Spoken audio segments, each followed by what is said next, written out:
सरकार की साजिश थी संघीय ढांचे को बदलने की, लोकतंत्र को कमजोर करने की, उसको हराया गया, उसको रोका गया। ये संविधान की जीत थी, देश की जीत थी और विपक्ष की एकता की जीत थी।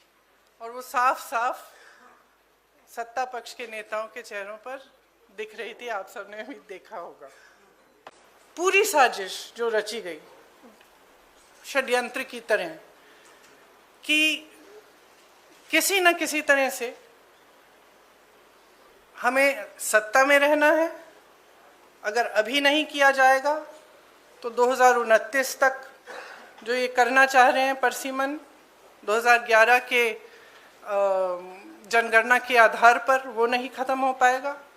तो ये सब करने के लिए एक तरह से प्लान बनाने के लिए कि परमानेंटली हम सत्ता में कैसे रह सकते हैं और कैसे करें, महिलाओं का इस्तेमाल करके महिलाओं के नाम पर हम आरक्षण लें। अगर ये लोग सहमत होंगे, पारित हो जाएगा तो एक तरफ हम ये कर लेंगे, दूसरी तरफ से हमें सारी स्वतंत्रता मिल जाएगी कि काट पीट भी करिए, सीटों में किसी तरह से भी आप परसीमन करा दीजिए। 2011 के जनगणना के आधार पर होगा तो जाति जनगणना का भी कोई उनको रिकॉग्निशन नहीं लेना पड़ेगा। तो ये साफ है कि उन्होंने सोचा चलो पारित हो जाएगा तो जीत, पारित नहीं होगा तो हम हर नेता के सामने बाकी पार्टियों को महिला विरोधी कहकर महिलाओं के मसीहा बन जाएंगे। तो आप महिला हैं, हम जानती हैं कि महिलाओं का मसीहा बनना इतना आसान नहीं है, करके दिखाना पड़ता है।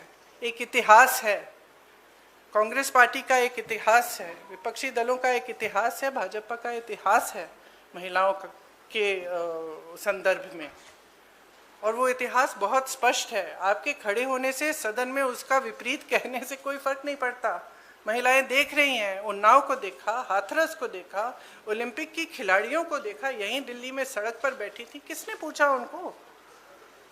मणिपुर में महिलाओं को देखा, किसने पूछा?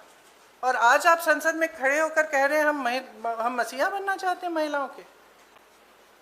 तो ये बहुत स्पष्ट है कि ये महिला आरक्षण बिल की बात नहीं थी, ये परसीमन की बात थी।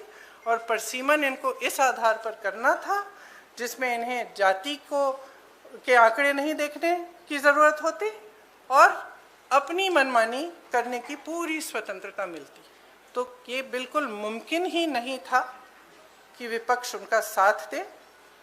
और मैं बहुत खुश हूँ कि आप सबने, देश ने देखा कि जब विपक्ष एकजुट हो जाता है तो किस तरह से इनको हराया जाता है।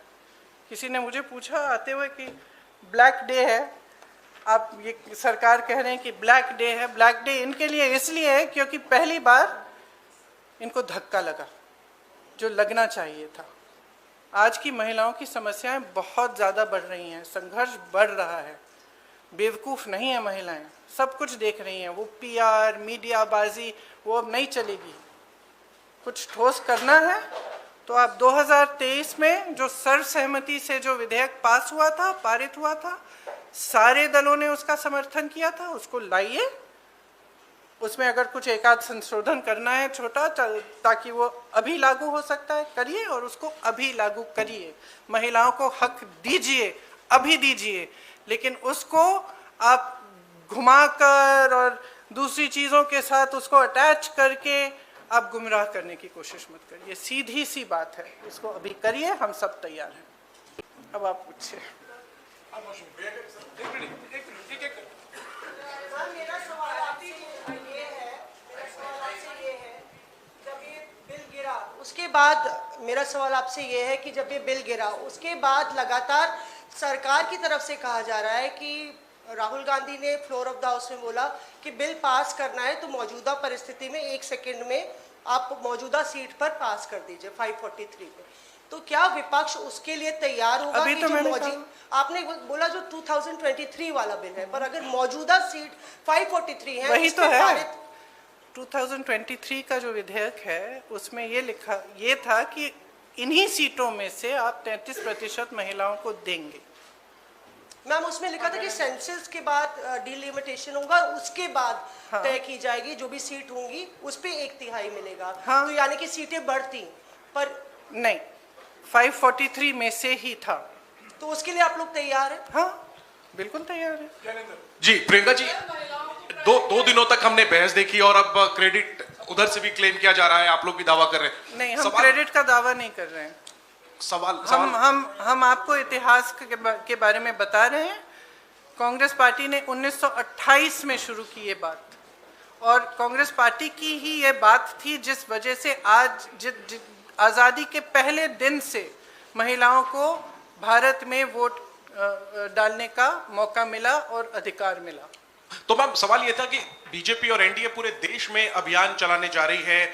आपने देखा कि कल शाम को प्रदर्शन हुए, देश भर में प्रदर्शन हमने देखा बीजेपी की तरफ से, और ये दिखाने की कोशिश है कि महिला विरोधी है कांग्रेस और इंडिया अलायंस। इसकी काट में आप लोगों की तरफ से क्या कोई अभियान चला जाएगा? क्या रणनीति होगी कांग्रेस की और इंडिया अलायंस की इसकी काट के लिए? जो बात आप कह रही है वो देश के आम लोगों तक कैसे ले जाएंगे?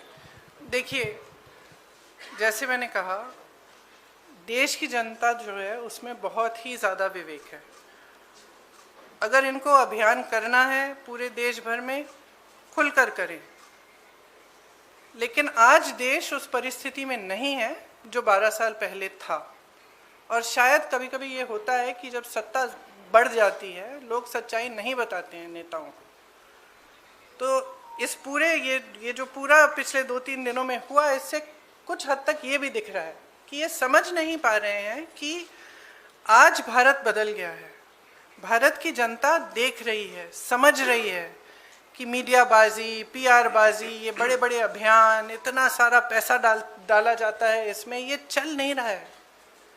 ये जो बिल लाया गया और ये जो 3 दिनों की चर्चा चली, ये महिला आरक्षण की नहीं थी, ये परसिमन पर ही थी। और इस पर हमने अपने सब ने अपने विचार बहुत स्पष्टता से व्यक्त कर लिए हैं।